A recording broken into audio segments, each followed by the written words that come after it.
So, this one's going to be a little bit different than your usual .fm save. You out here looking good. The trim's a little dead today though. Now you're gonna say that it looks dead every day. You said it, not me. You young whippersnappers.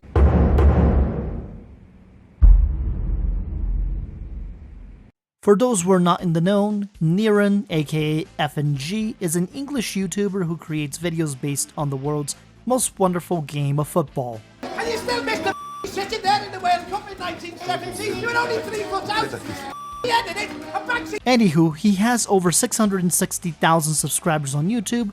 His FTW series is a wonderful staple of my weekly YouTube diet, but if there's one thing that you should know about him, it's the fact he would have been at least the current third choice left back at West Bromwich Albion if it weren't for the knee injury. Due to unforeseen circumstances, man was obviously let go. So I decided to ask the question that no one on planet Earth would dare to utter.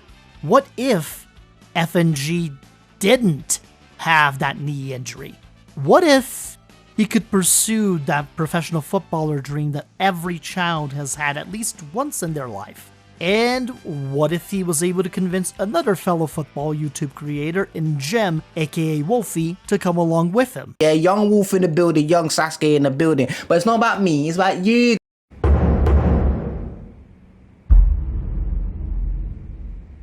But where to even begin with such an ambitious idea? Dagon Redbridge, if you want to put us on trials, do you know what I'm saying? Like, we don't mind.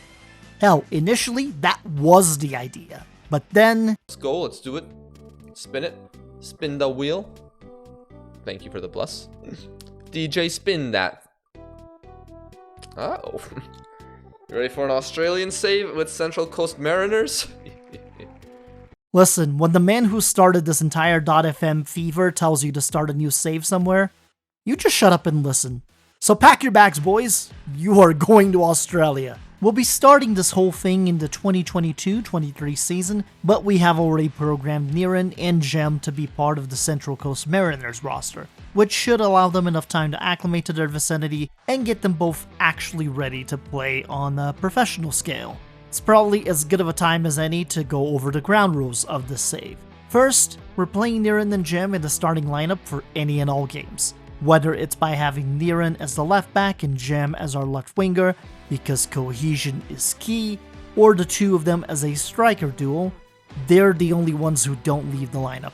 Everyone else, the CPO coaches can deal with that lot accordingly. In fact, the CPU can deal with everything else accordingly, from signings, contracts, etc. We're just here to do the head coach stuff and get the lads their playing time. We do get to set up the tactics though, and to start the save off in true English fashion. Ladies and gentlemen, Central Coast Mariners will be playing 4-4-2.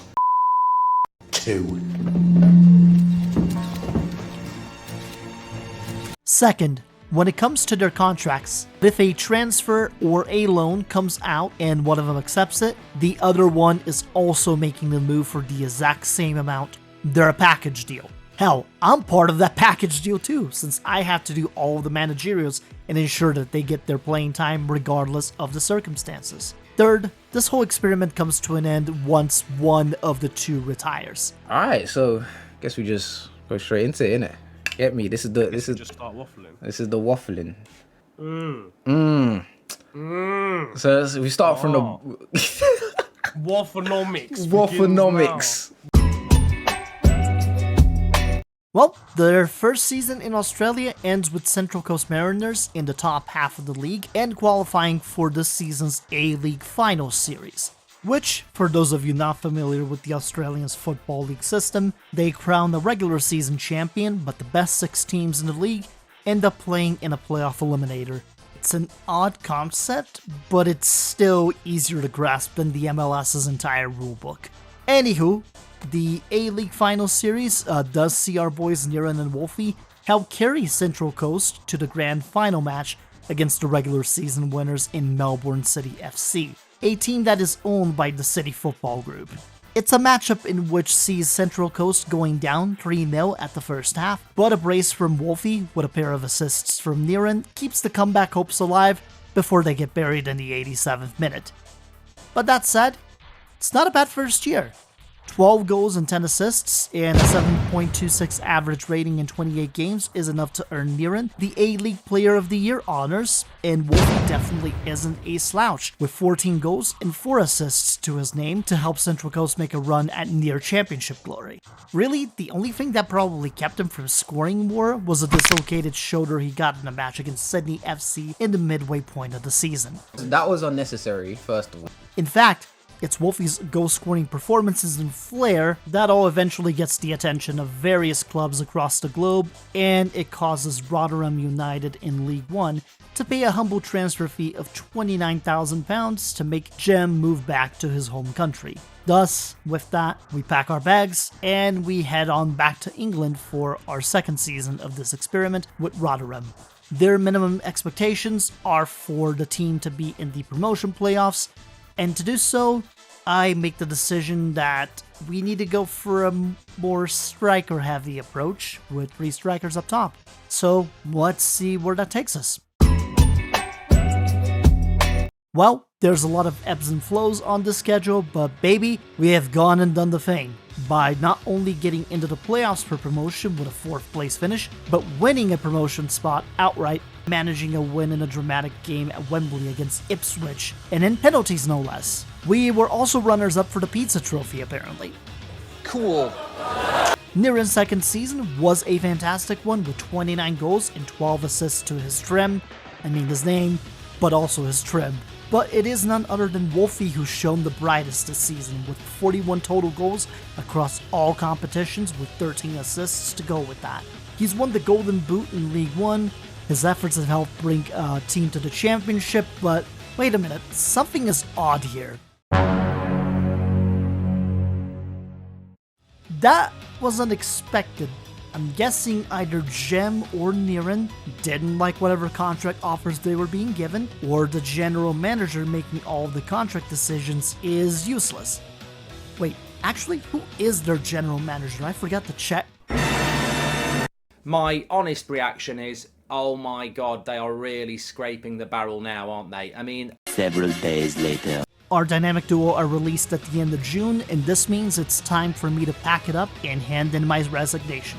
Thus, we're all at the job center at this point, as I'm taking interviews from teams all over the globe while the lads are available for anyone to negotiate with them. Whoever ends up getting a contract offer first, that'll determine where our next destination is.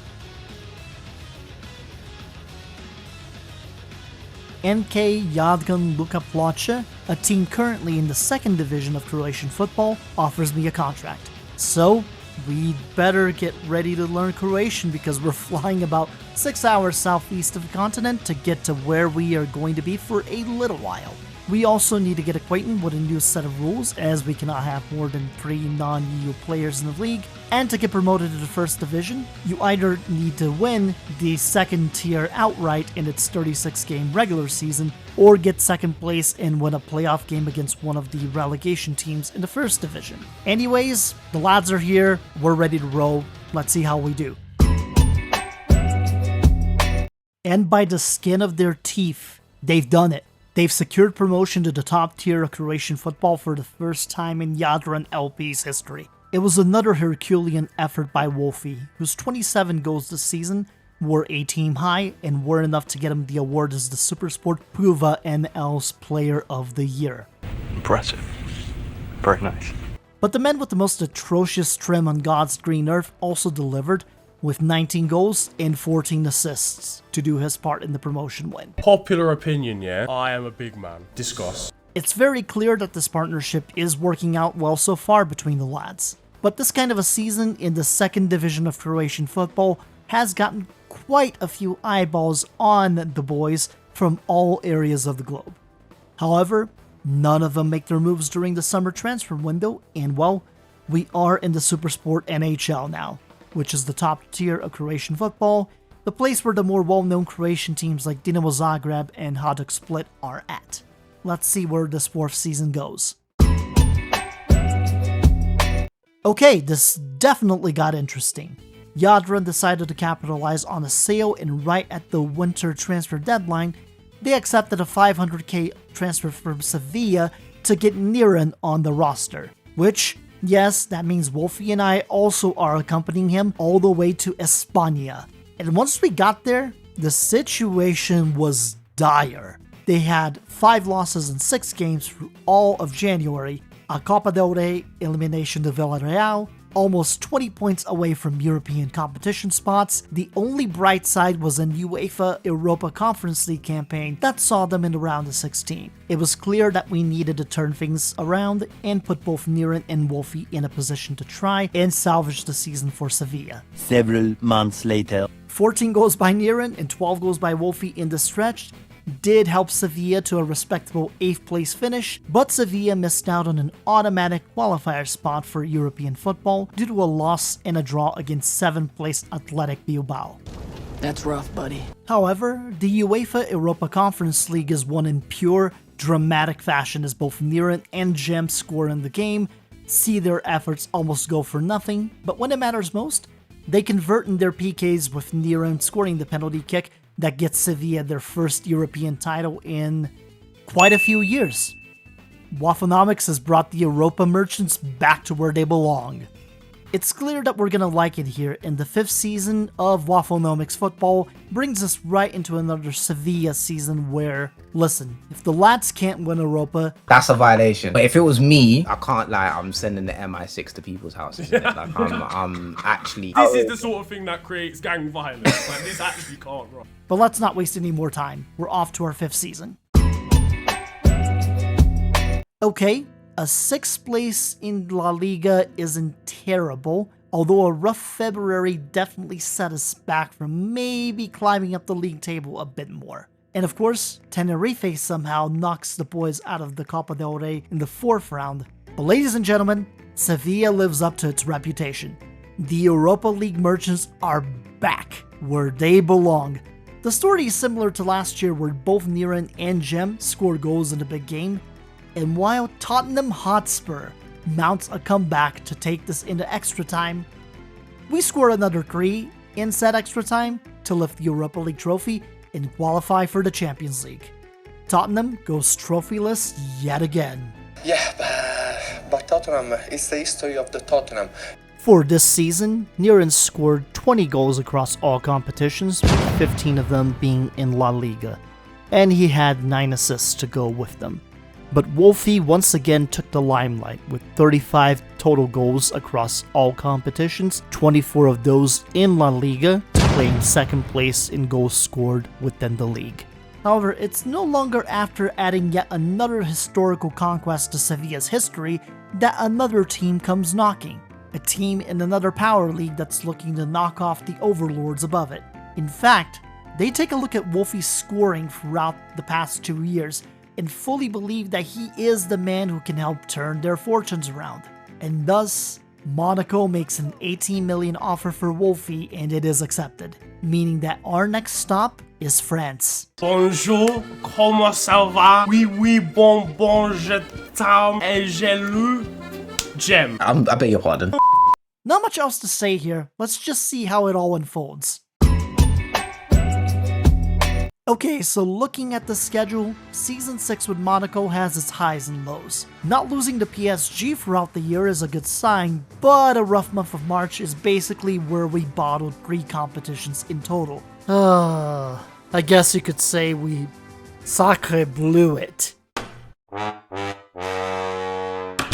As for the lads, Niran did pick up a pair of injuries that kept him out of the lineup for a few weeks, but he did contribute 18 goals and 17 assists in total. But Wolfie, well, he popped off. 40 goals across all competitions with 8 assists to his name. The top scorer for Monaco in League 1 with 24 goals in total. Needless to say, this man has done a full-fledged Madara Uchiha and has unlocked his Mangekyo Sharingan. It was a performance for the ages as this man was committed to scoring goals and celebrating them at any given opportunity.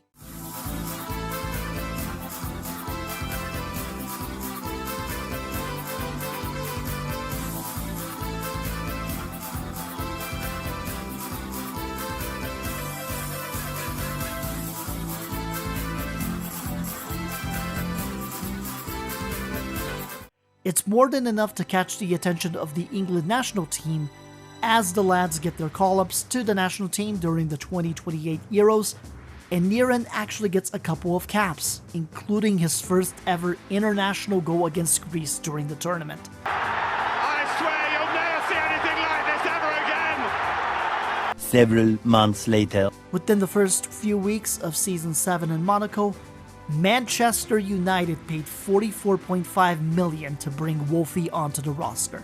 And by now, you know how this goes. My chain hang low, but it don't glow because it's under the T, so it don't show. Wolf in the building. It might be villain Arc Wolf in the building after this video because I am with Marcus Rashford. Because that earns Niran the same exact transfer fee, and we're off to Old Trafford to play among the elites. Okay, well, about this season's results. Big man thing, yeah? It's not looking good, bruv. As for the guys, Niran did not have the best season with only 9 total goals and 5 assists. I just want to know how, man. How? And him getting a broken foot in the preseason was basically the setup for a struggle with various injuries, including a recurring groin injury. Maybe it's not the knee that was the problem?